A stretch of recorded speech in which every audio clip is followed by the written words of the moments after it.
au monde qui se joue à la contre-escarpe. Je vais demander à la comédienne de me rejoindre sur scène. Amandine Rousseau, merci d'être là. Alors,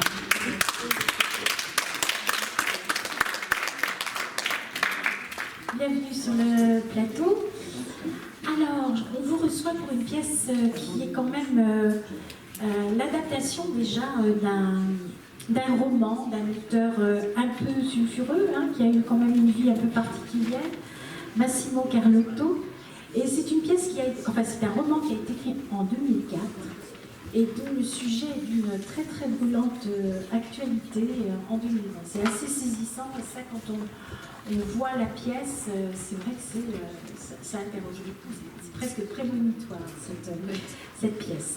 Alors en fait, pour le spectateur, c'est la plongée dans le monde d'une femme de ménage, voilà, qui est bien sérieuse, voilà, et qui on vit un moment de sa vie, et Dieu sait si c'est un moment hyper important. Alors parlez-nous un peu de votre personnage.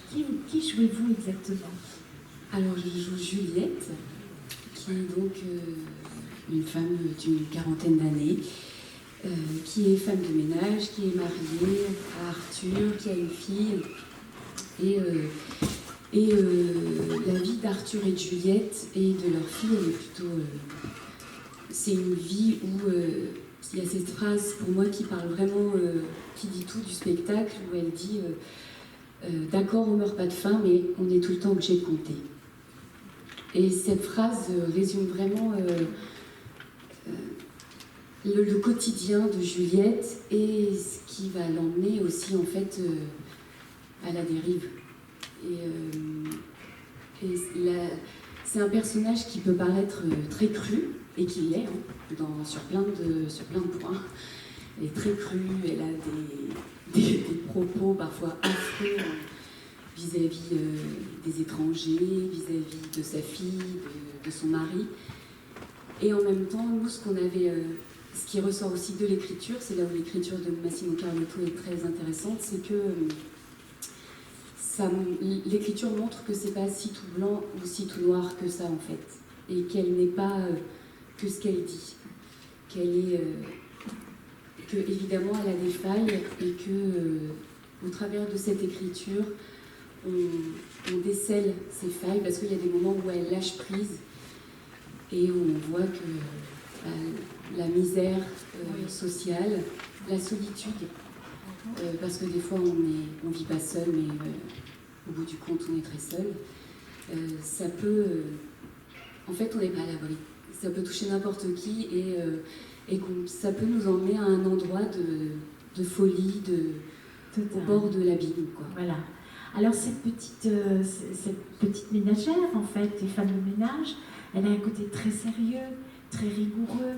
On la voit dans les toutes petites choses de la vie et tous ces petits détails, cette lecture du ticket de caisse quand elle revient des courses, disant là j'ai gagné 2 centimes, ça nous plante vraiment ce personnage qui est à la fois très ancré, qui veut maîtriser sa vie, mais qui est totalement submergé par sa condition. C'est vraiment poignant d'un bout à l'autre.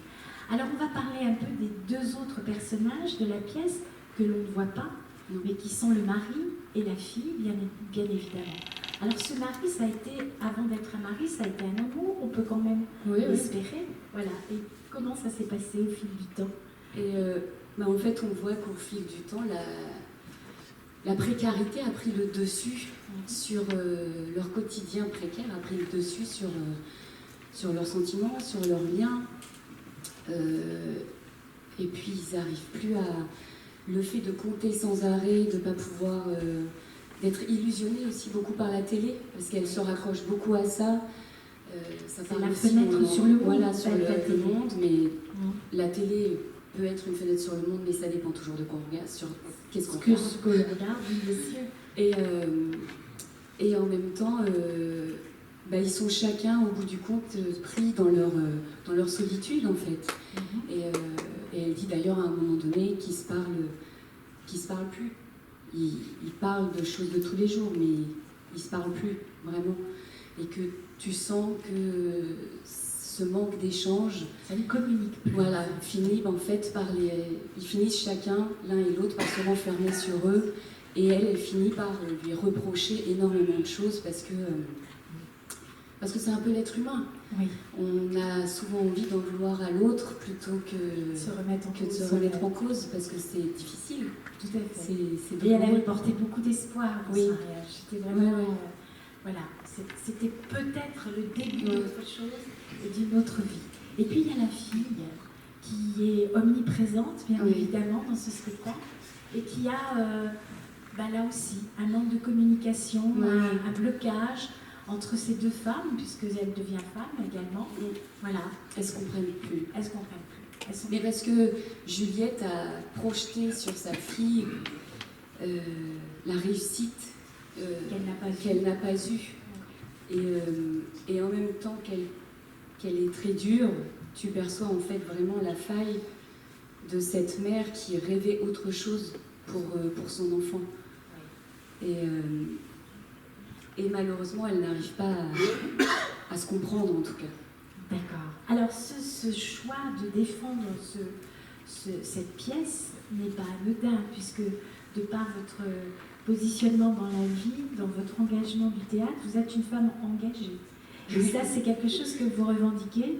Et quelque part, par ce texte-là, vous nous donnez justement à voir et à mieux comprendre et à percevoir aussi toute cette c'est même pas une frange de la société, c'est quand même un socle de plus en plus important de ces personnes qui sont dans une réelle difficulté financière, certes, mais aussi morale, intellectuelle, où on voit qu'il y a toutes des pans de la société qui sont complètement désertiques, si je puis dire, au niveau partage, au niveau connaissance, et c'est vraiment poignant.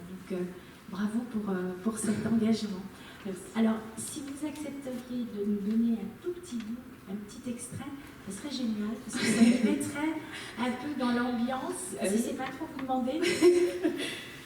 On positionne un peu le petit extrait, donc ça se situe... C'est un moment, c'est dans le premier tiers de la pièce, voilà, on va dire, et c'est un moment où Juliette parle d'une de ses patronnes chez laquelle elle travaille. Voilà. Alors, évidemment, c'est un aperçu, puisqu'il me manque quand même pas mal de choses. Mais pas du tout. Mais le texte est tellement fort, voilà, tout le monde va comprendre. Voilà. On enlève les bijoux. J'ai des petits rituels.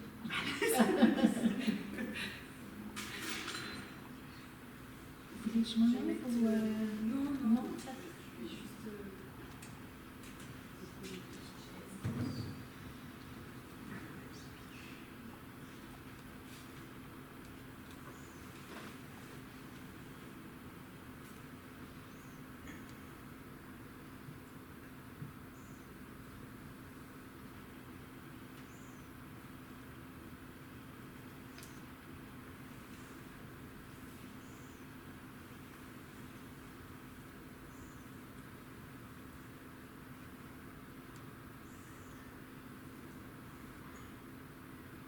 Je regarde toujours dans le frigo et dans le buffet des gens chez qui je fais des ménages.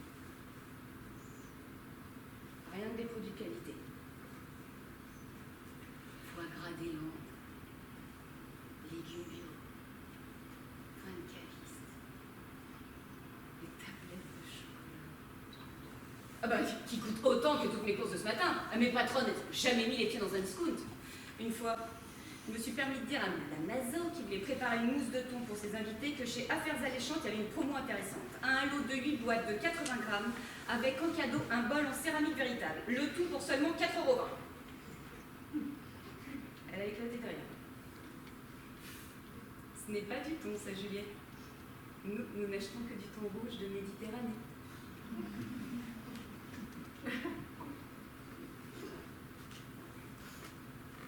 C'est pas du tout. Et c'est quoi? Du requin, Juliette. Du requin.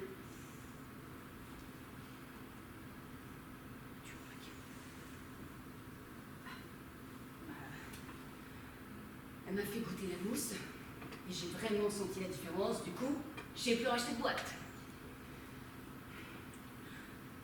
Au fond, notre seul espoir, en dehors évidemment du loto, mais ces numéros que j'ai payés 100 € à la voyante Mysteria sont toujours pas sortis. C'est la petite. Une vraie déception, la petite. Toute une vie à économiser pour rien avoir en retour. Sauf la certitude d'un avenir encore pire. Rempli de discomptes, de chiffres, de crédit, intérêt zéro. Promo à ne pas manquer où tu te fais de toute façon toujours arnaquer. Tiens, c'est comme pour le téléachat, j'arrêtais pas de lui dire à Arthur qu'il fallait pas faire confiance au téléachat. Et lui, il insistait parce qu'on nous offrait des tas de cadeaux. Mais les casseroles sont minables. Elles accrochent tout. Même le bouillon. Et puis, des cadeaux, on en a vu avec la moitié. Allez au tribunal, qui nous ont dit ces salopards. Pourtant, elle aurait pu y arriver, la petite. Je répétais ça tout le temps quand on regardait la télé. T'es plus belle que Marie Drucker. Et elle se marie qu'avec des hommes qui gagnent beaucoup d'argent. Beaucoup. Pas la misère qu'on te donne pour distribuer tes prospectus. Vous pouvez aller à The Voice. Ou prendre contact avec une agence. J'étais même prête à l'accompagner pour la présenter aux téléspectateurs. Je m'étais préparée tout à la juste. Une fois que t'es dans le circuit, il y a toujours quelque chose qui t'arrive. Ça, c'est sûr. T'as une idée, ma fille, de combien ça vaut un café à Saint-Tropez? Mais si tu te fais pas remarquer, tu feras jamais rien de ta vie. Si t'en profites pas maintenant que t'es jeune, rien pour rien au monde pourra changer ton destin. Et elle soufflait. Et ça me faisait sortir mes cons. Arrête de souffler.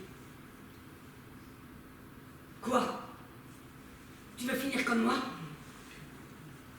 Tu veux avoir ma vie?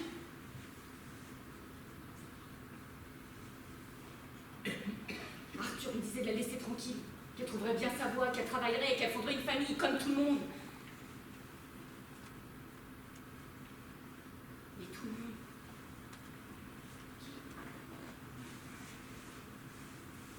J'ouvrais la fenêtre. Je lui montrais les immeubles d'en face.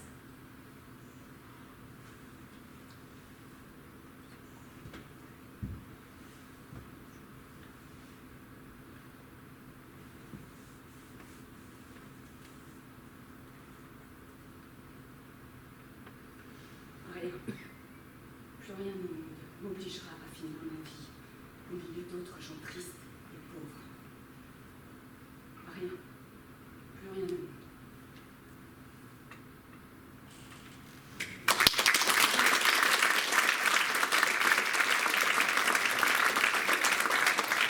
Merci beaucoup pour cet extrait. Je sais que c'est pas toujours chose facile, mais vraiment ça donne aussi à vivre et à ressentir le spectacle. Donc ça se joue, comme je vous le disais, à la Contrescarpe. Le mardi, c'est à 19h et le mercredi, c'est à 21h. Donc les couches tôt, les couches tard auront l'embarras du choix. Voilà, donc merci beaucoup Amandine Rousseau. Merci beaucoup. Encore bravo. Merci.